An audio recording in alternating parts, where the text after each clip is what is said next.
So all that was, is, or will ever be, without exception, is his property. So again, you have creator and you have creation, and everything in creation, he brought it into existence, and so he owns it all. It is all his property. This is important, right? If we're his property, we don't have any entitlement. He has entitlement over us. We don't have entitlement over him. Now, he gave us out of his own free will, and it's going to come. He gave us certain rights, but they're not intrinsic rights. So we are his property. For him to do with as he wills is fit, without injustice in the slightest bit. This is an important point. Because we're his property, the owner can do whatever he wishes with his property. It's not up to us, it's up to him. And sometimes people imagine that, okay, Allah, to be just, can only do this and only do that, and he's obligated to do what's in our favor, and this and that. They've got all these sort of rules of justice in their minds, and they're conceptually applying it to Allah. And this is just false. If you want to understand Allah's justice, what you should understand is that injustice is impossible for Allah. Injustice is inapplicable to Allah. Whatever Allah does with his creation can never be unjust, because they are his. They are his in the most absolute sense. There is nothing over him dictating what is just. So as Imam Ghazali mentions in his basic aqidah, early on in the Ihya, I think book 2 of the Ihya, he mentions if Allah were to take the most pious individual and throw him into the depths of hellfire, and take the most wicked individual and put him into the highest heaven, that would not be unjust on Allah's part one bit. Why? Because they're all his property, is free to do with as he wills. Now, it's going to come. He's not going to do that. But that's because of what he legislated upon himself, right? What he chose for himself. If he were to do that, though, it would not be unjust, because we are his property, and we have no intrinsic rights over him. He's free to do with his property as he wishes. So injustice is inapplicable to Allah. Since he's the only one who does create, he is the only one to legislate. So he created them. So notice, right? He's the sole creator. That means he's the sole owner. That means he's the sole rule maker. He's the only one to legislate. He's the only one to rule. His hukm. He's the only one that decides what is right, what is wrong, what to do with his creation. And it's not up to anyone else to dictate. This is why, if people imagine that there are some rules above Allah that apply to Allah, or that apply in his creation apart from the rules that Allah makes, right? There's a problem in a person's aqidah. You can see that it's inconsistent with Tawheed, right? So since he's the only one who does create, he is the only one to legislate. And none could be above him with Allah, dictating what is just. He is Allah. So you have, just reflect on in terms of hierarchy. Allah is the sole creator, so he's the sole owner, so he's the sole legislator. He decides on the legislation that is applied to the subjects, those that are legislated upon. If we decide that, to be fair, Allah has to do this, and to be just, he has to do this. He has to do what's in the interest of his slaves, and he has to do this, and he has to do that. You are now putting a legislation over Allah, and in reality, making yourself the legislator, dictating the legislation to Allah. So then who's the master and who's the slave? Allah protect us. Allah reminds us of this, right? So, لا يسأل عما يفعل وهم يسألون. He's not questioned about what he does, and they are questioned. He is not to be questioned about what he does, And they are to be questioned, i.e., he's the legislator, so we're the accountable, not the other way around. If you try to hold Allah accountable, it means that you're the legislator. Then who's the master and who's the slave? Allah protect us. And none could be above him with Allah, dictating what is just. He is Allah. He answers to no law, submits to none. His slaves are we answer to the one. He answers to no law. Again, no law over him, submits to none. There's none over him for him to submit to. Rather, we are the ones that submit. We are the ones that are accountable. We are the slaves and he is the master. He answers to no law, submits to none.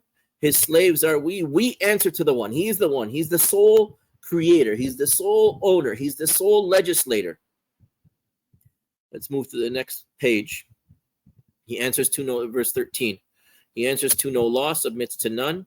His slaves are we answer to the one. 14. Nor is his will by any motive led, since he has nothing needing to be met. This is important. This is a subtlety. People will often ask, well, why would Allah do this? Why does Allah do that? And they have an underlying assumption when they say why. They don't realize it. But the underlying assumption is, what does Allah have to gain from that? Why would Allah create some creation and then punish them? But the assumption behind the why is motive, because that's how creation works, right? Look at, investigations, for example, criminal investigations. They look at motive because people do what's in their interest. But Allah does not have any interest. Allah does not have anything to gain.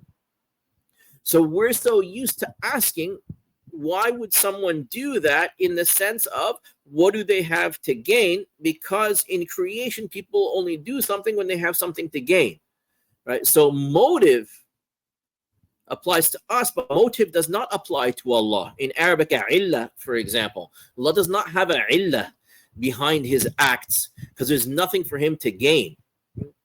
So nor is his will by any motive led, since he has nothing needing to be met. He has no need to be met. So motive can't apply to Allah. So it's confusing for us if we draw analogy on ourselves. And that's a problem, right? When people are kind of confused and they're anthropomorphic in their approach. They ascribe attributes of creation to Allah. No, Allah does not have any need. Remember his ghina, his independence. So no motive cannot apply to Allah. To him, nor is his will by any motive led, since he has nothing needing to be met. So from those two angles, there's no rules over him and there's no need for him to meet. So typically, like when if we do something, we're doing it because we're accountable, we're answering, to a legislation, or we're doing it to meet a need. Right? That's why for us. That neither of those rules and motives don't apply to Allah, because there's no legislator over him and there's no need over him. So there's no driving force behind Allah or over Allah for what he chooses and what he does. So to him, no rules or motives could apply. So in that sense, for him, there is no why. So if you find someone asking, why would Allah do this? Why does Allah do that? Right? There are underlying assumptions. And typically it's a crack in their tawheed. Now, there can be why in another sense, which is hikmah. There's no why in terms of illah, motive, driving force, or the like. But there is why in the sense of hikmah, and that's different. That's not something for Allah to gain, but typically the hikmah is often the wisdom is often our gain from his acts, right? So a hikmah in his acts or his commands, it might be, for example, what's the wisdom in, maybe facing hardship. Well, the wisdom might be to, reward you and strengthen you and elevate you and so on. None of that is for Allah's gain. It's all for our gain. Yet he is wise in all he wills and does, and all that he commands to all of us. So notice that there are two aspects here. There's Allah's creating and Allah's commanding. Right? So Allah, and this concept, it's important. We have to have surrender to Allah's will and Allah's command, His irada and His hukm, right? So His will and His creating, or what He does, His acts, what He brings about in His creation. And His command, His hukm, is what He tells us to do in His creation. We have to surrender to Him in both, and we recognize that there's a wisdom in both. Right? Yet He is wise in all He wills and does, and all that He commands to all of us. And if we generally, you can often determine the wisdoms through revelation or through observation. But if you want to kind of shortcut, you just surrender, and you recognize that in my surrender to His will and His command, I will only ever gain. So that's a kind of a shortcut to the wisdom of what He wills and commands, that if He wills something to us and commands something to us, that I'm going to gain tons out of surrendering to His will and His command. His will by accepting it, His command by obeying it. Sometimes through revelation or observation, we'll be shown some of the wisdom, right? And sometimes we won't. At times to us, His slaves, the wisdom shows. At times the wisdom He does not disclose. It's up to Him. We're His slaves, right? So there's even wisdom in His disclosing the wisdom to us, and there's wisdom in His not disclosing the wisdom to us, right? Or the gain or the like.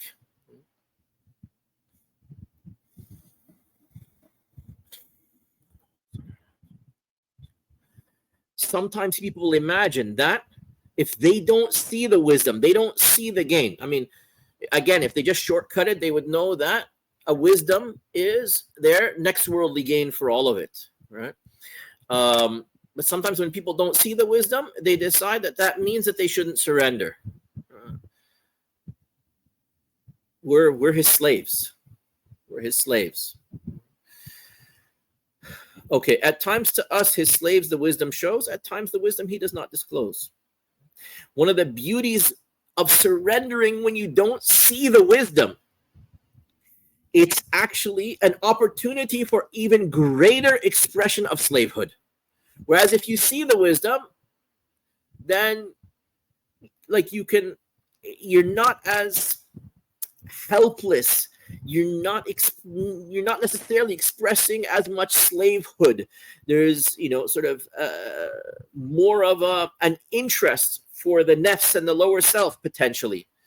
But if you don't see the wisdom and you just sami'na wa ata'na, we've heard and obeyed, or radina, we've accepted, we submit, we're contented. There's such immense opportunity for slavehood when you don't see the wisdom. And that could in itself be a wisdom in not being shown the wisdom. That it's a greater opportunity, a tremendous opportunity for ta'abbud, expression of slavehood. Allahu Akbar. And in His wisdom, He gave agency, a sense of will to us humanity. So Allah didn't have to, but He chose out of a wisdom from Himself. He chose that certain of His creation, He would give this capacity for choice. He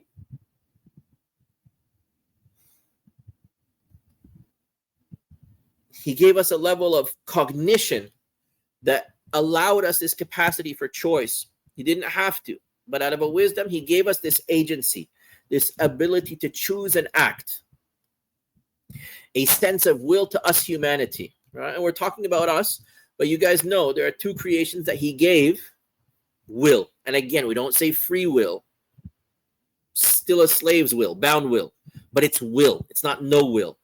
So some of creation, much of creation does not have will.